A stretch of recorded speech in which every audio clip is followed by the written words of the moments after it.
Magandang hapon mga ka-happy hour. Narito ang mga balita para sa MBC TV Network News Update 5 PM edition.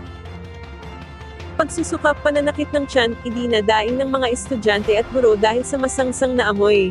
Yan ang MBC TV Network News ni Val Gonzales. 10 araw nang nakalilipas pero masangsang na amoy pa rin ang nalalanghap sa komunidad mula sa 7 mga barangay sa District 1 ng Quezon City.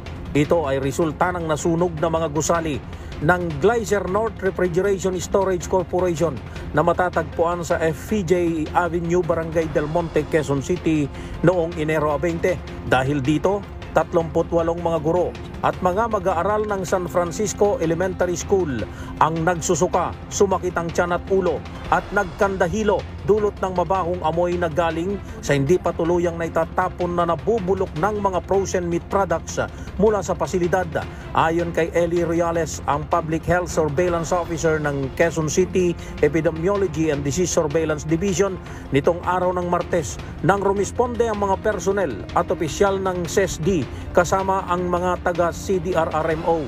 Matinding pagkabahala ang idinudulot na ngayon sa mga residente na baka mauwi na ito sa mas malalang sakit dulot ng hindi kanais-nais na amoy. Sa ngayon ay namumudmud na at patuloy pa rin mamumudmud ng mga face mask ang city government sa lugar, lalo na sa mga mag-aaral.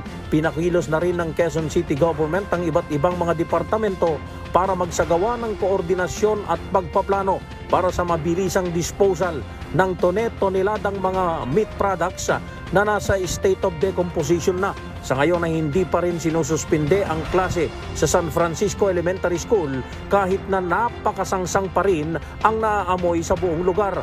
Apektado na rin ang iba pang mga negosyo sa lugar, lalo na ang mga restaurant at iba pang mga kainan. Ayon sa isang senior citizen na nakatira malapit sa paaralan, 10 araw na silang pinahihirapan ng mabahong amoy. Health hazard to. Ang tindi ng amoy, 1 linggo na mahigit. To be exact, 1 week and 2 days.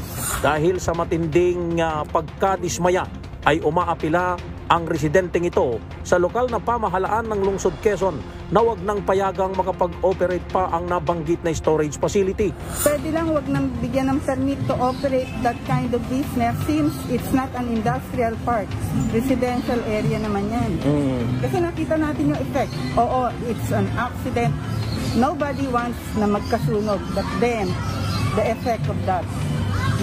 Kabilang sa mga barangay sa District 4 ng Quezon City na apektado ng hindi kaaya-ayang amoy ay sa Barangay Del Monte, Barangay Paltok, San Antonio, Barangay Damayan, Barangay Paraiso, Barangay Bungad at maging sa Barangay Masambong.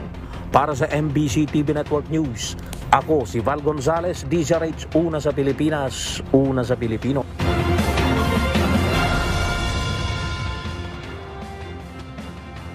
Samantala, 2 panibagong pagbuga ng abo na itala sa Mount Canlaon. Huling nakapagtala ang PHIVOLCS ng 2 pagbuga ng abo kaninang umaga lamang mula sa Mount Canlaon.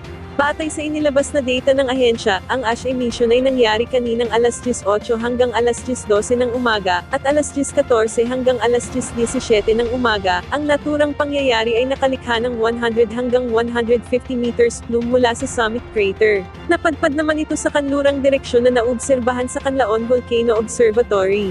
Sa ngayon, nananatili ang alert level 3 sa Canlaon Volcano dahil dito, mahigpit na pinagbabawalan ng publiko na pumasok sa 6 na kilometrong danger zone. At yan ang mga balita para sa MBC TV Network News Update 5 PM edition. Samahan ninyo kami bukas mula alas 9 ng umaga hanggang alas 5 ng hapon.